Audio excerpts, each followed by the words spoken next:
The Dead Sea Scrolls are a mystery to a lot of people, and they don't really know what they are. They don't know when they are. They don't know why they are.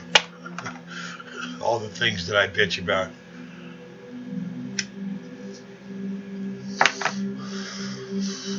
This is the introduction and best explanation by the author of this text I've been reading from for a while. What are the Dead Sea Scrolls, you ask? Well, I'll tell you. On the western shore of the Dead Sea, hence the Dead Sea Scrolls, about 8 miles south of Jericho, lies a complex of ruins known as Kerbet Qumran. It occupies one of the lowest parts of the earth on the fringe of the hot and arid wastes of the wilderness of Judea, and is today, apart from occasional invasions by coachloads of tourists, lifeless, silent, and empty. But from that place, members of an ancient Jewish religious community whose center it was hurried out one day and in secrecy climbed the nearby cliffs in order to hide away in 11 caves their precious scrolls. No one came back to retrieve them, and there they remain undisturbed for almost 2,000 years. The account of the discovery of the Dead Sea Scrolls, as the manuscripts are inaccurately designated, and of the half-century of intense research that followed, is in itself a fascinating as well as an exasperating story. It's been told many a time, but this 50th anniversary of the Sea Scrolls finds excuses and even demands yet another rehearsal. Between 1947 and 1967, a 20-year period, the news of an extraordinary discovery of 7 ancient Hebrew and Aramaic manuscripts began to spread in 1948 from Israeli-American sources. The original chance find by a young Bedouin shepherd, Mohammed Ed Dabib, wow, that sounds like the guy from Dweeb from that movie, occurred during the last movie of the British Mandate in Palestine in the spring or summer of 1947, unless it was slightly earlier, maybe winter 46. In 49, the cave where the scrolls lay hidden was identified thanks to the efforts of board Belgian Army officer of the United Nations Armistice Observer Corps, Captain Philippe Lepins, ascended by a unit of Jordan's Arab Legion, commanded by Major General Ash. It was investigated by G. Lancaster Harding and the English director of the Department of Antiquities of Jordan, and the French Dominican archaeologist and biblical scholar, Father Roland Devois. The retrieved hundreds of leather fragments, some large, but most of them minute, in addition to the 7 scrolls found in the same cave. 3 of the scrolls, an incomplete Isaiah manuscript, a scroll of hymns, one describing the war of the sons of light against the sons of darkness, were purchased in 1947 by the Hebrew University professor of Jewish archaeology, E. L. Sukanik, who proceeded at full speed towards their publication.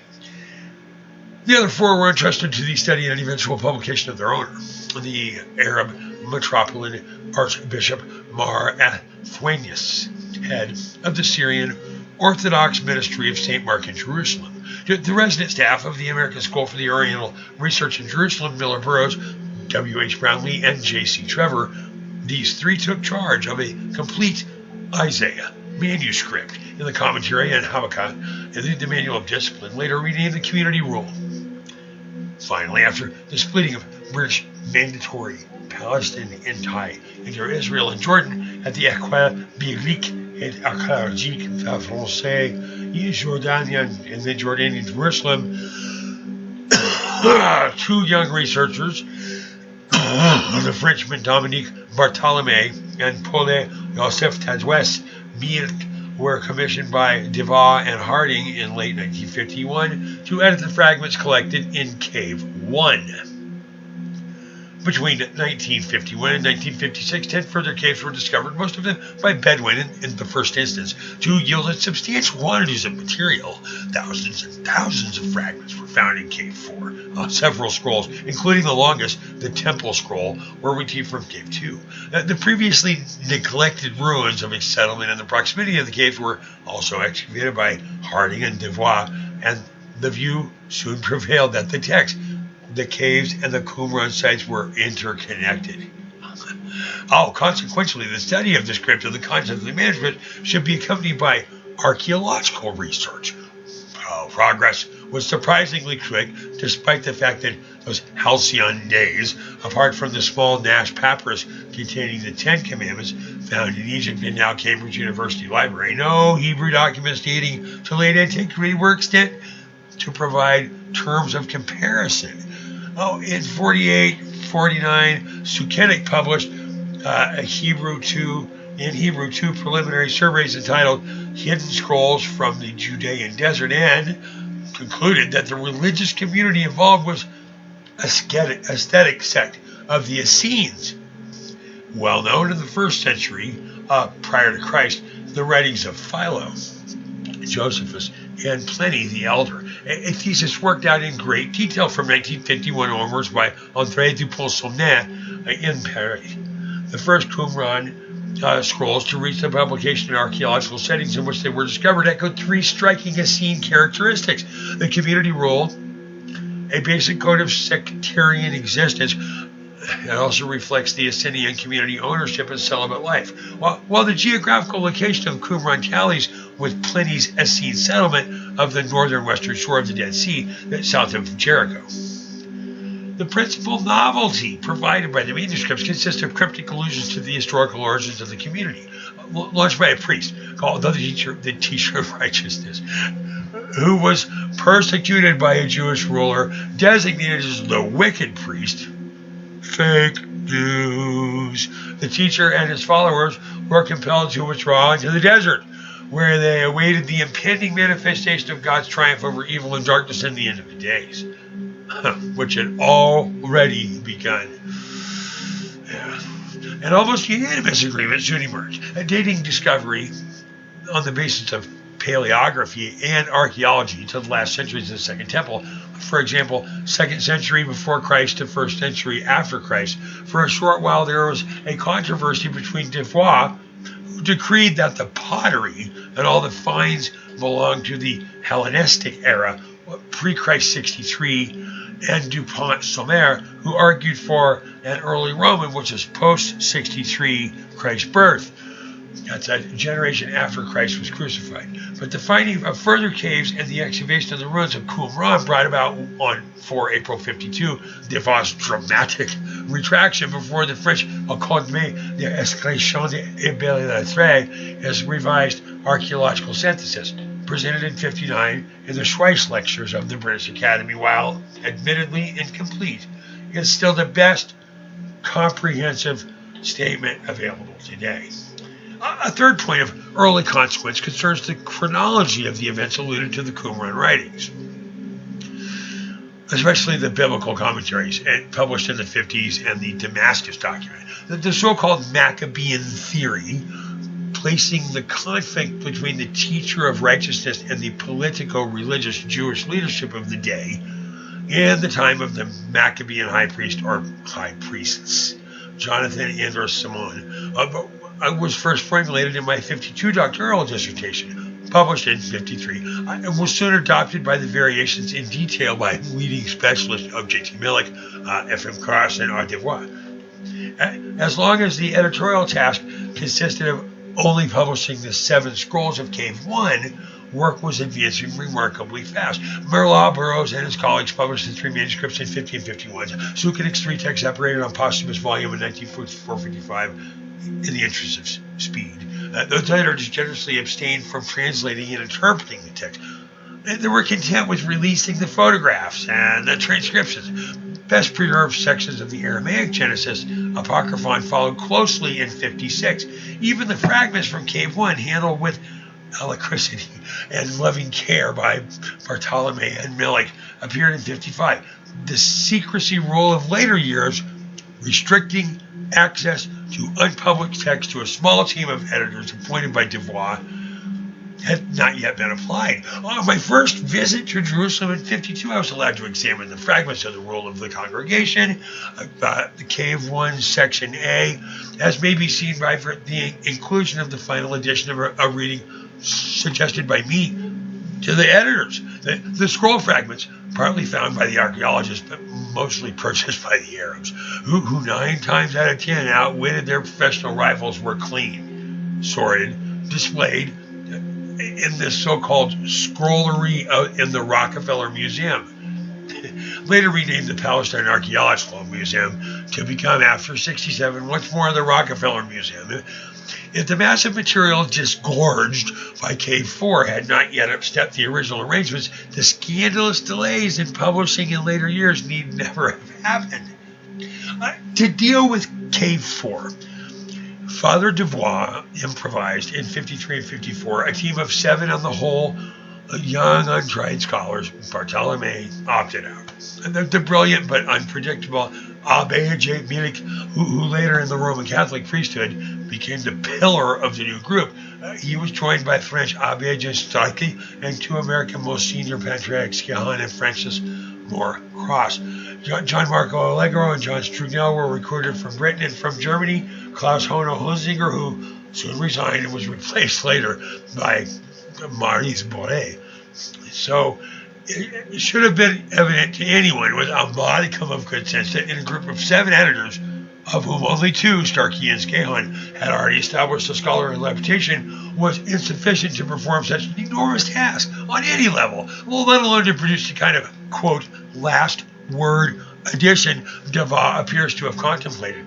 The second serious error committed by Devois was that he wholly relied on his personal quasi-patriarchal authority instead of setting up from the start a supervisory board empowered, if necessary, to sack those members of the team who might fail to fulfill their obligations promptly and to everyone's satisfaction. Yet, before depicting the chaos characterizing the publishing process in the 70s and 80s, in fairness, it should be stressed that during the first decade or so, the industry of the group could not seriously be faulted. Judging from the completion around 1060 of a primitive concordance recorded in handwritten index cards, all of the words appearing in the fragments found in caves 2 to 10, it's clear an early date. Most of the texts have been identified and deciphered. Many of the criticisms advanced in subsequent years, focusing on the scholars' refusal to put their valuable findings into the public domain, should not prevent one from acknowledging that this original achievement, in which Milik had the lion's share of the work, deserves unrestricted admiration. Cave 1 fragments, after their publication in 55, the contents of the 8 minor caves, they were released in a single volume in 63. In 65, Sanders, an American scholar, he's not part of the original team, edited by the Psalm Scrolls found in Cave 2 in 56, with its typescript completed and dispatched to the printers a year before the fatal date of 1967. The first poorly edited cave volume of fragments from 4 saw the light in 68. The occupation of East Jerusalem in the 6-Day War starts. All the scroll fragments housed in the Palestine Archaeological Museum came under the control of Israel Department of Antiquities. Yeah, that's going to help. Only the copper scroll and a few other fragments exhibited in the Amman remained in Jordanian hands. The temple scroll, which until then had been held by a dealer in Bethlehem, quickly retrieved with the help of Army intelligence and acquired by the State of Israel. Yeah, thank you. Yigal Yadin, Deputy Prime Minister of Israel in the 70s, mixing politics with scholarship, managed to complete a magisterial 3-volume publication by 77. A gentlemanly gesture on the part of the Israelis, who decided not to interfere with Devois, left him and his scattered troop in charge of the cave of the text from Cave 4. As for the unpublished manuscripts from Cave 2, they were hailed by Dutch and American academics. Father Devois, whose anti-Israeli sentiments were no secret, he quietly withdrew to his tent and remained inactive until his death in 71. Another French Dominican, Pierre Benoit, succeeded him, as it were, natural selection in the editorial chair in 72. The Israeli archaeological establishment still aloof, conferred its blessing on him. Him meaning the French Dominican Pierre Benoit, I'm assuming. By then, at my instigation, C.H. Roberts, secretary to the delegates, chief executive of Oxford University Press, decided to demand speedier publication. But Benoit's ineffectual rallying call either elicited no response from his men or produced promises which were never honored. In a lecture in 1977, I coined the phrase which was thereafter often repeated that the greatest Hebrew manuscript discovery was fast becoming the Academy scandal par excellence of the 20th century. You got no idea.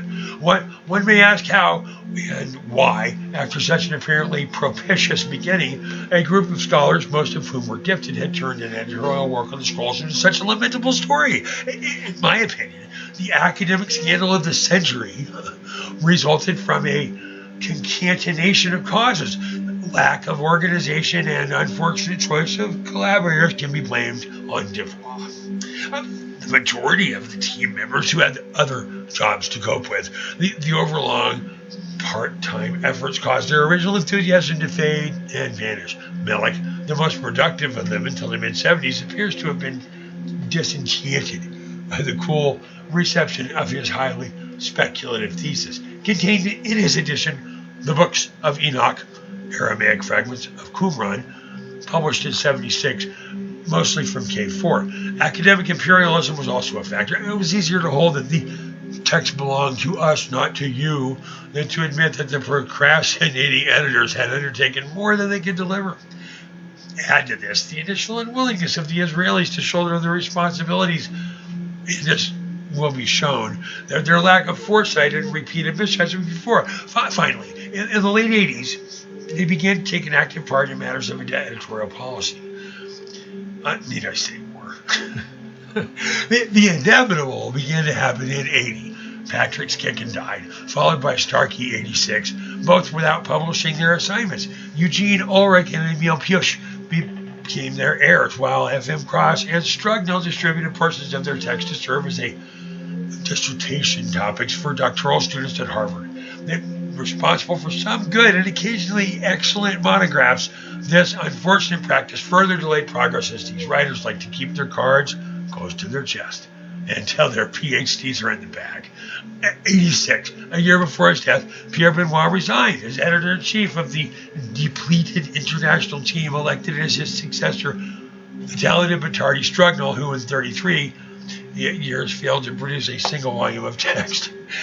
87, a public session of a scrolls symposium held in London. I urged him to publish at once the photographic plates. He and his acolytes carried on with their work at the customary snail's pace. This request was met with a one-syllable negative answer. To the surprise of many, Israeli Antiquities Authority, the IAA, they acquiesced in Strugnell's appointment.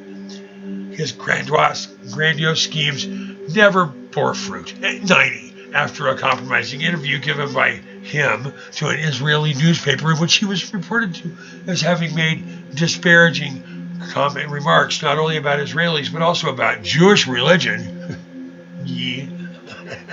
Kanye West speaks. He called it horrible. His fellow editors persuaded him to tender his resignation. He was canceled. It was accepted by the IAA on health grounds. Belatedly, even the Israelis saw the light. De facto terminated the 37-year-old and ultimately disastrous reign of the international team.